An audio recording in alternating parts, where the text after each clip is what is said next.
Well, hi guys, Paul here from PA Brew News. Excited, excited, excited, excited, excited about this one for sure.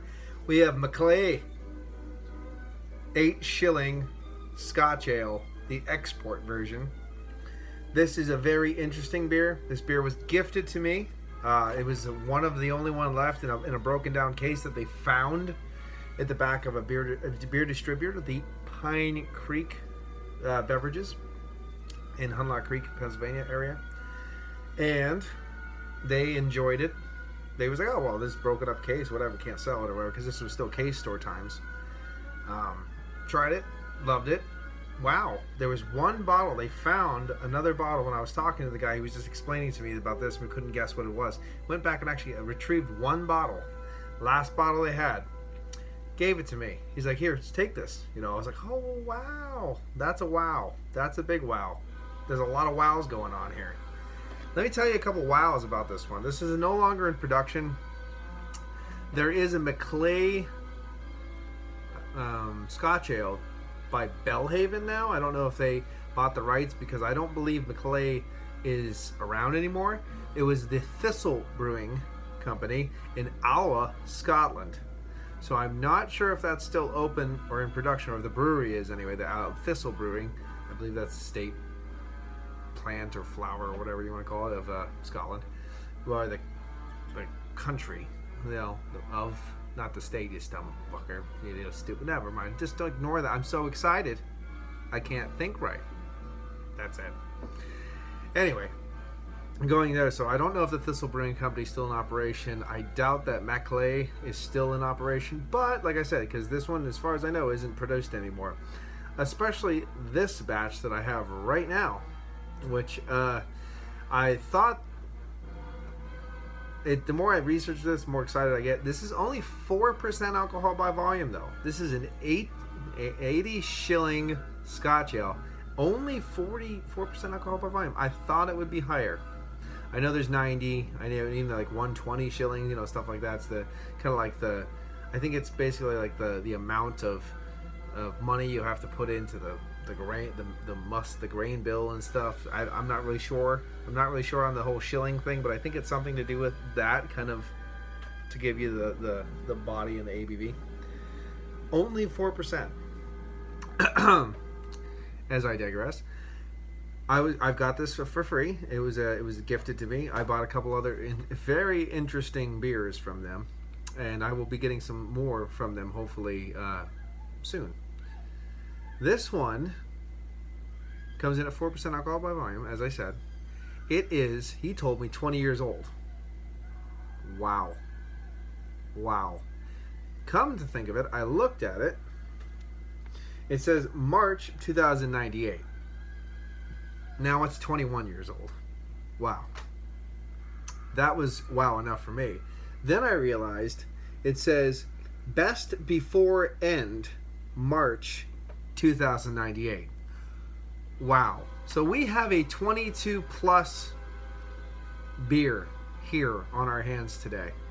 That 22-year-old 4% beer on our hands today. A free 22-year-old plus 4% beer on our hands today. So I am, how can you say, what I mean, like, what the hell? You can't compare this to anything else. I mean, it's really hard to compare. Right now, it's not the oldest beer I've ever had. Right now, the oldest beer I've ever had was the Celebration Ale from Courage, that was brewed in celebration of Prince Charles and Lady Di's wedding, which was as old as I was the day I drank that. 32 years. Very chaos. Loved it. Didn't drink all of it, you know. Terry K, Beer Goggles Reviews, always said, like, you know, with old beers like that, pour half of it, just enjoy it, just leave the other stuff because you don't know, whatever. But it was delicious. Another old one from 2001 I had. Actually, I've had a couple different beers now from 2000. I had the Fuller's Vintage Ales, the Vintage Ales from Fuller Smith and Turner's. I had the, I have the Ola Dub, 1991. Ola Dub, something like that. I don't know what's that about. And then the Conquest Ale, George Gale's Old Ale, and then George Gale's Conquest Ale. So, I mean, we've been dabbling in some pretty old beer, but when you get a 20, when you have a beer that when this was put in a bottle, the people that were born then can now drink this. It's pretty insane. It's pretty something. It spawned a generation, and I love that. And of course, the generation of people making children at the time, but the last generation enjoying beers like this at this time. So I mean, it's spawning maybe 3 generations if you really look at the enjoyment level and stuff like that. So very, very cool. I'm excited. I don't know if you can tell I'm excited. I'm a little excited. A little bit excited. So anyway, I don't know how this is going to be. I don't know if it's drinkable at all. It's a win. It's one of those kind of deals when you get beers like this. If it's drinkable and it's not skunked and stuff like that or whatever, it's pretty much a win. And you really can't compare these to other beers. So the MacLay and Company, of course, the Thistle Brewing Company, 80 shillings export ale, brewed in Scotland by MacLay and Co. Alloa, Scotland. So there we go. And of course, it has the little seal here that says this seal is the testimony to the brewer's art. A fine example of Scots Heavy has been the principal brand of the Thistle Brewery for many years. Brewed in our traditional direct fire coppers and classic open-topped fermenters, then matured in our 100-year-old cellar, it has mellowed, malty taste, which is best appreciated if cool but not chilled. So there you go. The ABV is not actually on this. I had to go look it up. It had a different label and stuff like that, but I looked it up on Untapped quick. There was like one guy who had it checked in, and it said 4%. So, I mean, that's what I can do. So there we go. That's more looking up than I usually do on a beer. So let's crack it open and see if it explodes. Ooh, that's on there tight. And here is the crown. I don't know if it's supposed to be that way, or if it's supposed to be that way, or that way. There's the crown on this beer. Okay.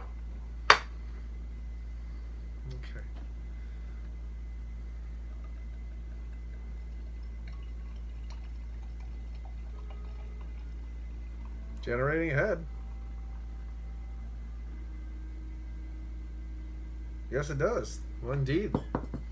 Indeed. Look at that. Look at this beer. Beautiful. There's a hair on there. Get that hair off there. Look at this beautiful beer. Retaining a head. Lovely little lacing kind of starting already. Beautiful mahogany, ruby, copper hues all through this glass. Up to the light. Soft, very soft carbonation, but carbonation nonetheless, which is a beautiful sign. The head is dissipating now a little bit. Let's get some aromas on this boy. Let's see.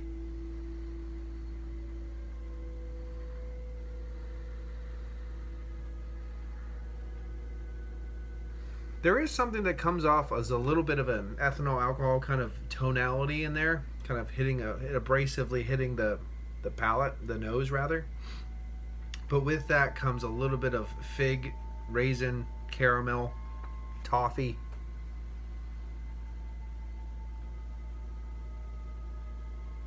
Yeah, raisin figs.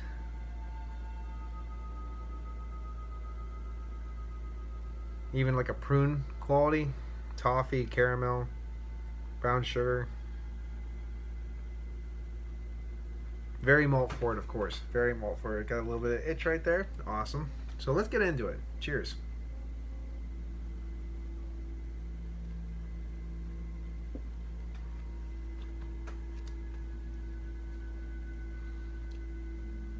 Very light. Very light. Little mineralistic tone in the back of the palate. Very subtle.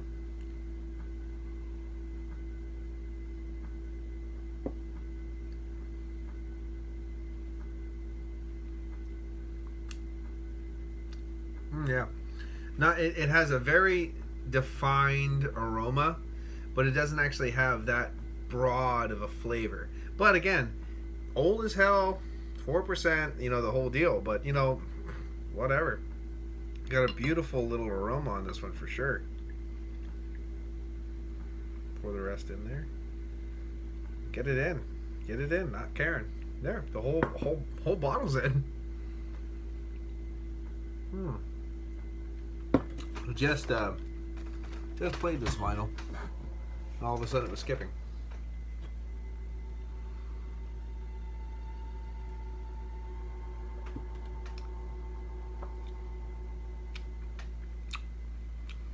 It's not blowing my doors off or anything like that. There's a little bit of muted tone, like tonalities of little earthiness, minimalistic tones. Hints of soft caramel all around the side of the palate. Very thin beer. It's a thin beer. It's thinned out over time. It's thirst quenching. It's really easy to drink. Wow, how about that?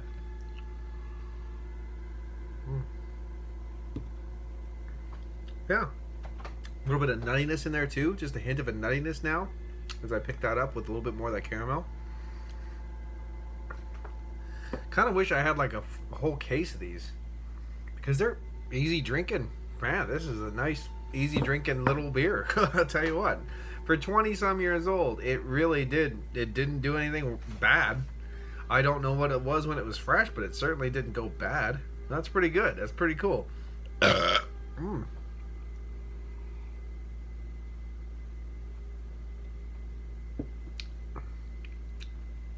Yeah, I just get off on the whole brewing history.